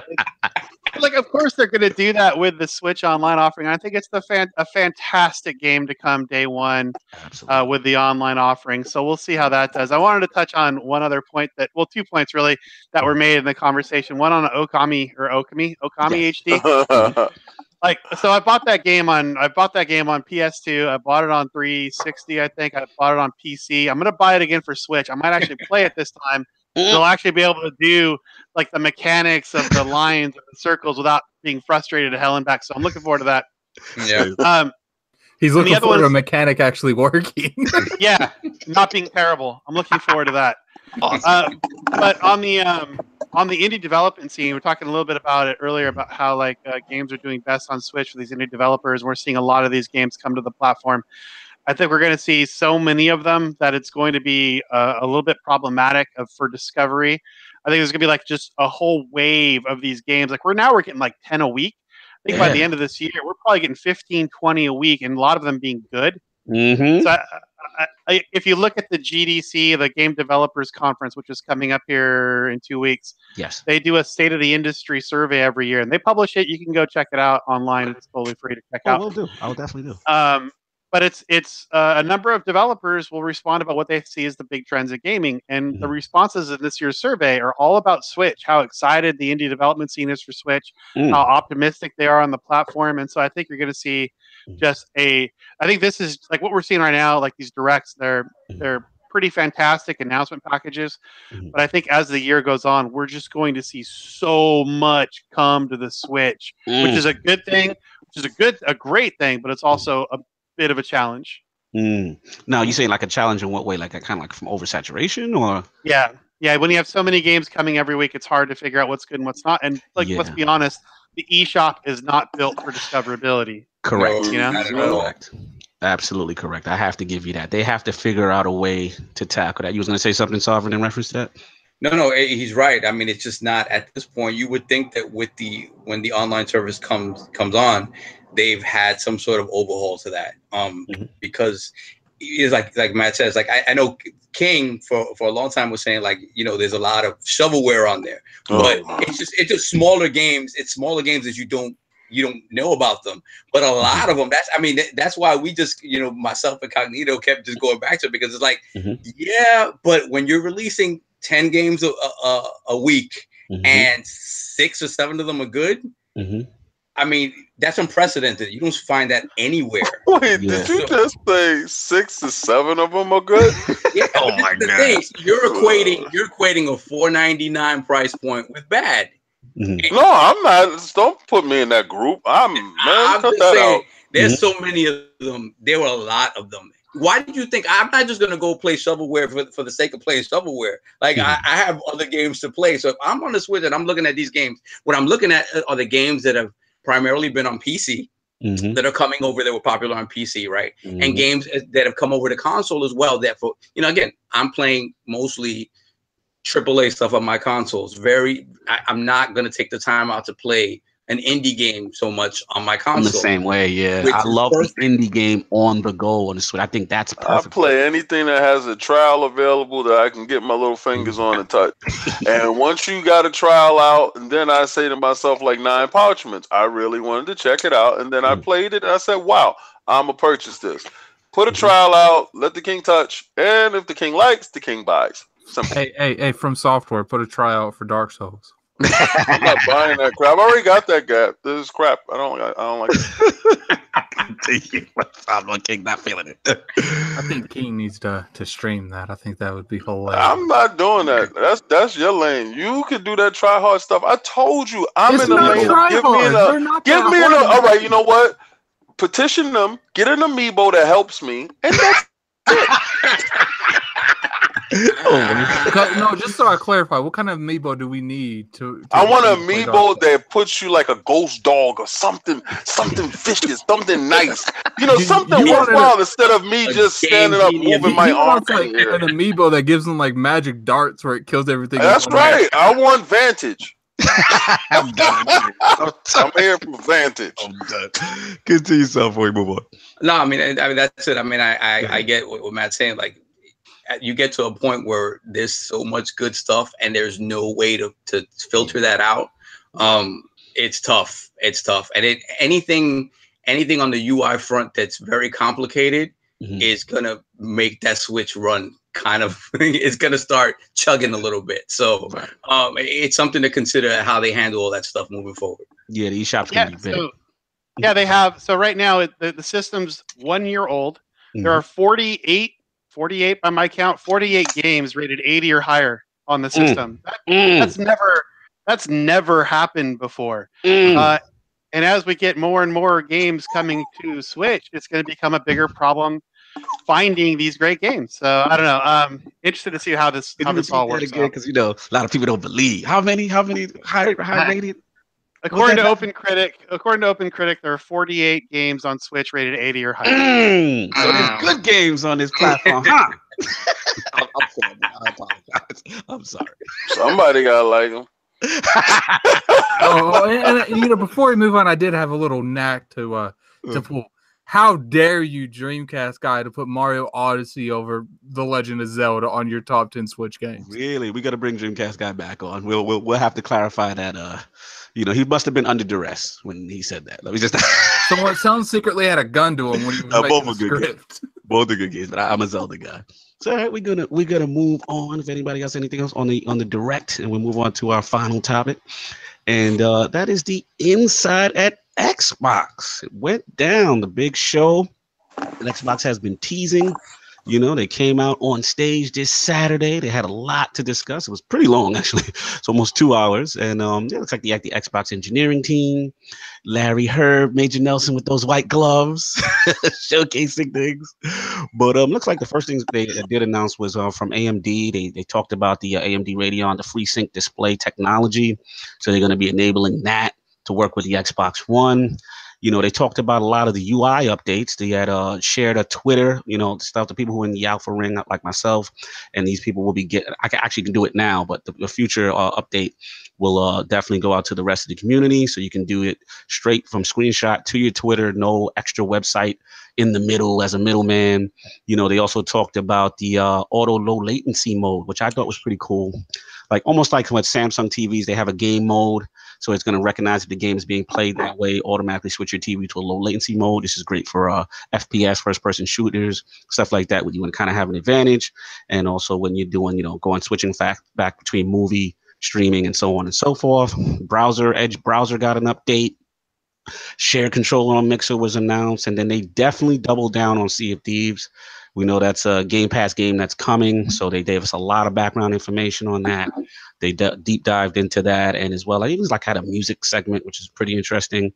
I had a couple of quests and bundles that they talked about, things like that. So, and of course, Game Pass. The last thing I believe they talked about the City Skylines and how that's going to be entering Game Pass. So, just want to get thoughts from the round table, and let's get Lord Piscatella on this, and if he got a chance to catch the Inside at Xbox, and if he did, what was his thoughts and impressions? So not related. I fell asleep about 10 minutes in. Totally related. Totally related. It wasn't the fault of the show. I've been on the road a lot. I was my tired. man Matt is always tired, man. He works a lot. You got to give him. I was tired. Cool. I don't know. It was fine. Okay, so nothing really per se stood out for you per se. Not for me. Did you at least catch the white gloves? Did you catch the white gloves? Did you catch? I caught him on Twitter later, and the panic about dropping the box. So you got to give them credit for one thing. They are really into hardware and making things pretty and shiny. They make really nice looking hardware, and that's always fun to watch. Got you. So you got the golden banana and the golden Xbox One X and then I fell asleep.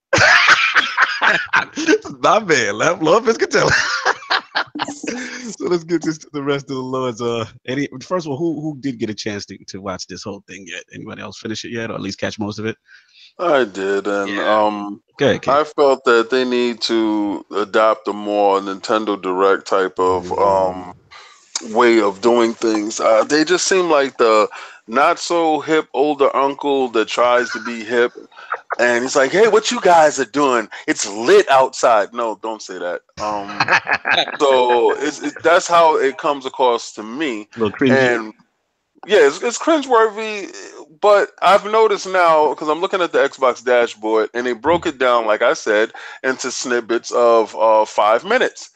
What I said is what they should have did was do the show as a whole and release it at 20-minute segments on a Friday if you choose every week, or break it down even further that it's 5 minutes every day of the weekend, Friday, Saturday, Sunday, and it has something to look forward to. The way that people are consuming things, they want it quick, they want it fast, they just want the information. I think the Nintendo Directs are done perfectly, that they control the narrative, they get out of the way of the video games, they put the video games front and center, they let you see what you want to see. I don't care for the banter back and forth. I don't care for the interaction between it was like a game show, like contestants. It just it rubbed me completely the wrong way, and they have been missing the mark on that so much in presentation. Sony is king, Nintendo is second, and following by a far third is Microsoft always. Fair enough. Lord Addict, I'm curious. We watched a bit of it together. You're my watch buddy. So what did you feel? What's your whole thing? Do you think it was as far as the format, or what they need to change? Good. I don't know why people expected this to be E3 caliber. This is monthly. This isn't one thing they did. This is actually more consistent than directs are. It's going to be every month, regardless. Sometimes you go a couple months without directs. So the fact that your thing is the fact that you love it, it's a monthly thing. Well, it's not that. It's just I had my expectations to how it was put into place. It's they expect, first off, of any kind of big announcements, that's always E3. That's when the most eyes are on them. They're not going to show the next Fable on Inside Xbox. It's not going to be on Inside Xbox? I'm not going to get that? I feel like this is mainly a platform that, places like first at IGN, when they have a State of Decay, that you might see less and less of that and more on this. Gotcha. Okay. Do you think, let me ask you this question, Lord, because you actually got my mind racing. So do you think they're going to use this more in conjunction? Because the Sea of Thieves, they really doubled down, and we do know that's coming very shortly, right? And it's in the Game Pass. Do you think they're also going to use this as a platform to springboard the Game Pass stuff as well, and really get more into depth? You may see something next month with State of Decay. Segment saying what's going to happen next month. Okay. So overall, you were satisfied. Yeah, you know, obviously there was a lot of corny moments, like a lot. Like I feel like I was saying that was corny more than I was actually watching the because I heard stream. But it was good for what it is. Like, people want what they want, and they want it exactly how they want it. Like, we got what we wanted, but you didn't get it exactly how you wanted. Like, you can't have both sometimes. The finest is coming at you. He said you're damage controlling, 2 hours long. He's coming for you hard to chat, bro. Like, he's not playing no games with you. Look, man, we're probably going to talk about this on Planet Xbox too. If you want the R-rated version, you want really going in on you, come there. And he has spoken. Lord Saul, what do you feel? What's your overall impressions on this thing, man? I fall sort of in the middle between you know, what King said and what Addict said, because with King, I do agree that they're just bad at how they message things, and like they're bad at just being quick, concise, get to the point, focus on what everybody wants to see, which is the games, or the announcement. Like, quickly focus on the announcement. You know, the banter between like hosts and stuff like that. It's just I don't care for it. I just want to see the games. Like, facts. With Nintendo Directs, they control the message, and they still manage to give you some of that Nintendo weirdness and quirkiness. You know, they still give you that. So it's something that they just need to work on with that. Am I the only one that feels like Nintendo's going to do that little snap their finger thing every podcast now? Oh yeah, that's I like it though. That's the thing. Is an audio cue. That's the Switch thing. King was talking about that last night, how that gives you the cue that something new is coming on the screen. If they're talking about something that you don't care for, you know, when they snaps his fingers, there's something new. So it's been there from the beginning. It's perfect. Gotcha. But to Addict's point, I do think, like, it gives it the opportunity to evolve, right? Like I don't necessarily see this being the format for next month's thing. I think the content is gonna kind of dictate how they handle it on a month-to-month basis. Fair. So I don't necessarily see it being this stagnant thing every month, that it's gonna be the same format and whatnot. And then from the stuff that they announced themselves, you know me, I'm a tech head, so like for me, the variable refresh rate stuff is huge. That was what got me. Game mode, 1440p. Like I was like geeking off of that stuff. Yeah, the game mode stuff, not so much for me. I only play in low latency mode in any time, like in a competitive shooter or something like that. Beyond that, I don't turn it on. I think it affects, because it affects video quality. It affects the quality adversely a little bit. So I'd rather not. But if you're playing something competitive, you give yourself the best advantage you possibly can. But the variable refresh rate stuff is huge, because not everybody plays on monitors, and not everybody has a FreeSync monitor. But this, over the past year, I think there start to be TVs that are implementing it more and more. And I think as this stuff becomes more ubiquitous in consoles, you know, Xbox doing it now, maybe PlayStation does it in the future, I think we'll start seeing more TVs that support it. So I think it's a huge thing, you know. Yeah. I'll jump in real quick. I mean, I was watching it with Addict. It was a little too long and sleep-inducing at certain parts. I understand Lord Piscatella's frustration. No, it had nothing to do with the show. I was just really tired. I will let you rock with that one. Well, I wanted to bring up something I seen in the chat. Go for it. Brap, you my dude, okay? But you can't tell me that you had zero expectations for this and then complain when what didn't go to your expectations. That's literally contradicting what you just said. Like, you can't have zero expectations and be like, I didn't really think they were going to show anything. And then, how long was your guys' podcast yesterday? Oh, we did Lords of Arcade with the so like, you can't yesterday? Spend that whole time complaining about it and then expect me to believe you really had zero expectations. Right. No, listen, man. At the end of the day, I'm on a side with, like, shout out to Tick Podcast last night. They had a good show, and also shout out to Lord Sam Tolbert, our Lord Editor. I came in with low expectations. I knew at this point in the stage where Microsoft is, for me, I'm just happy that they're doing something like this. This is something that Microsoft really hasn't done this gen so far. You know, Sony's been the king of that with the PSXs and all these other little shows and stuff like that. Nintendo's been pumping it out with the directs, the direct minis. So just for Microsoft to say, look, we're going to throw ourselves in the hat. This is something the fans want. Because let's be honest, the fans get tired of just waiting for E3 and hopefully maybe they say something at Gamescom. So as a monthly thing, I think that's pretty cool. Was it? Got to restructure it. Yeah, they got to restructure. It's the first one. Was it way too long? Yes. Was it, your weird uncle awkward some parts? I feel like they quoted Major Nelson's gloves more than anything else. Yeah, the Major Nelson gloves guy, like he was Vanna White out there with the. I'm just like, look, man, this is ridiculous. Look, and one thing I do have an issue with what they did is like, I thought they were going to show us new stuff on Sea of Thieves. They literally showed us everything we've already known. Like it was nothing new. So like that does kind of make me a little bit aggravated because it's like, I understand they're trying to say stuff like the Kraken for launch, but there's a lot of people that's completely down the middle with this game. So they needed to do something to win them over. And what they showed yesterday, just re-showing everything they've showed is not the way to do it. Got you. So again, this is something that, they can learn as far as presentation, just like Lord King said, Sony, I feel, is king with knowing how to present, how to get that stuff out. We reiterated, again, last night on Lords of the Arcade with Enrique. And, like I said, I'm just glad the hat's in the ring. I'm glad it's monthly, though. To me, honest, State of Decay is more my game. So that's the Inside Xbox. I don't think that's going to happen with Inside Xbox. They better. I think IGN's going to show the majority of that.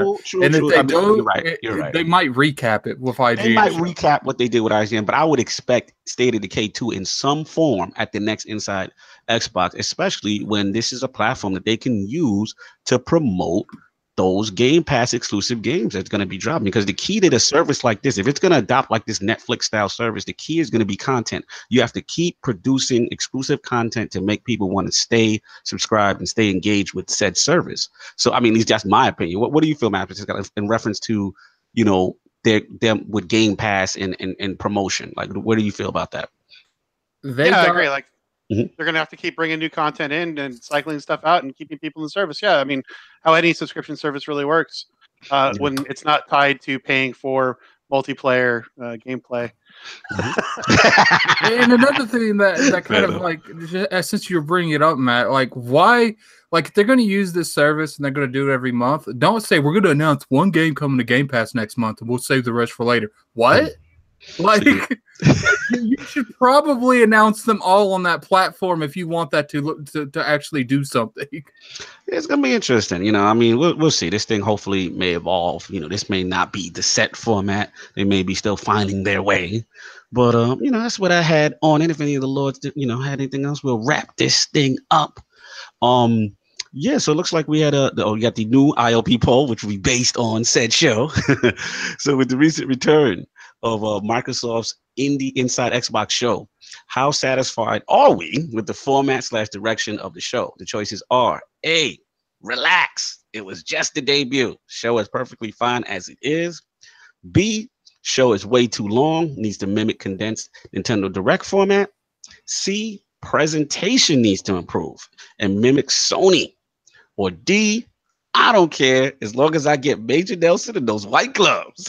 You realize that your last choice is always something ridiculous, right? You gotta love it, right? The I don't care choice. Notice that he was spreading that, like that nonsense is spreading like a plague. I know, they love it. I get a lot of this. By the end, you have to give people the outlet. With gloves. Watch out, Matt. He's coming for you next. You're going to be wearing some white gloves. Tell me about it. That is the question. Those are the choices. Please rock the vote and hit the ILP Twitter polls hard when they go up. Lord Matt Piscatella of the NPD group, much appreciated for stopping by in the realm of the Lords, dropping knowledge, educating us, educating the chat. Absolute pleasure to have you on the show, man. Where can the fine people find you and what else do you have going on? Oh, man. Well, thank you very much for the invite. It's been awesome. It's great spending part of Sunday with you. I don't know. I'm on Twitter at Matt Piscatella with 1 T because my mom was on drugs in the 70s. And I got a blog on npd.com where I'll post some longer form stuff. I have to post. I haven't posted in a little bit. I need to post something. So I'm going to write something up there. Nice, man. Yeah, definitely give us the links to those those posts, and I'll put them up. And also, will we be getting any of those your monthly NPD videos? I really look forward to those. Like, are those coming back? Yeah, so I missed January. Things happened. So for February, I'll be in a hotel room for 4 days with not much else to do at night. So yeah, I'm guessing February it's going to come back. It should be right around, I don't know, the 20th or whatever day that is. So Okay. yes, Nice. or 21st, 20th, no 20th. 20th. All right, so we're gonna look out for it on the 20th. Now, real quick question in reference to generally, it's like after the 15th of the month is when generally those numbers you're allowed to kind of talk about and put them out for the previous month. Yeah, it works off the retail calendar. It's all confusing. Generally, the second or third Tuesday of the month is when these things will come out, but it's weird. It depends. You're at the mercy of them sometimes, pretty much. Yeah, pretty much. It's all retail calendar based. So, but I generally post things on Twitter about when it's coming out. Absolutely. Also, please support. Like I said, you can catch him as well. He's on the SDGC podcast. Great groups, guys. Lord Negative. He's been on the show multiple times. Also, you can catch him sometimes on the Basement Radio Arcade podcast. Also, dropping knowledge over there. Who was in the chat, So really appreciate that. So we're gonna get our outros going on. My co-host with the co-most, Lord Addict. What do you have cooking up, and when can the fine people find you? I guess he can't be found. The tooth took over. The tooth took him down.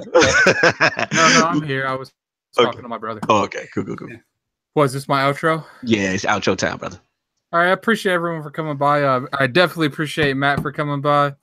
It's like I said at the beginning of the podcast, I wanted to actually sit down and have a conversation with you, so I made myself get up with a wisdom tooth impacted. Appreciate it. I definitely follow you on Twitter, and thanks for all the hard work you do in the industry. Oh, thank you. Right on. Appreciate it. Absolutely, man. Definitely a Lord in the realm. Lord Sovereign. What's going on with you, and where can the fine people find you? Well, yeah, first off, man, much thanks to Matt for coming through. We realize how hectic your schedule is. Like, it's kind of nuts. And we appreciate so much that you take time out of your schedule to come here and talk to us, because I know, it has to be kind of crazy, like your work being sort of like the fuel for the fanboy wars and stuff like that. So it's always great to have you on and for you to kind of set people right and give your perspectives on what's going on in this industry that we all love. So really appreciate your time, man. Oh, right on. Anytime. That was fun. Absolutely. Lord King. Where can the fine people? And I'm glad we got the clarification out with the fudging. I love that segment. That was awesome. Lord King, you there? Oh, he looks like he's muted. He looks like he may have stepped away a little bit. Hopefully, we get him back. Well, sorry, I was muted. I was sitting there saying, first of all, first and foremost, I would like to say thanks, Matt, for showing up.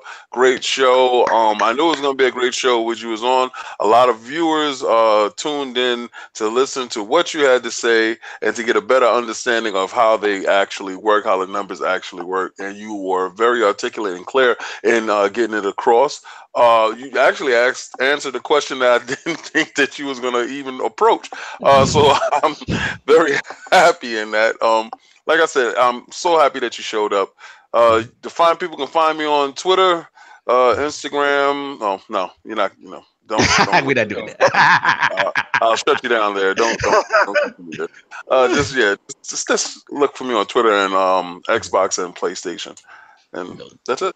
No doubt. Hold on. King, you gotta tell them your PlayStation gamer tag. Yes, tell them everyone your PlayStation gamer tag. They love that. Oh, and this is real, Matt. It's Xbox 360 Lover 01.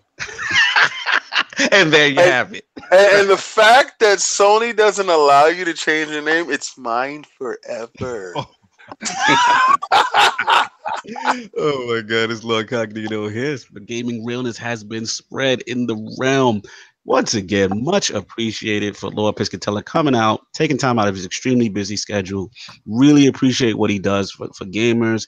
He's very personable. You know, definitely if you have any questions, tweet him. He's very active on Twitter. And it's always good to see the trends in the industry and just to learn where things are going. And again, really can't thank you enough for coming by the Iron Lord podcast and dealing with our foolishness in the realm of the Lords.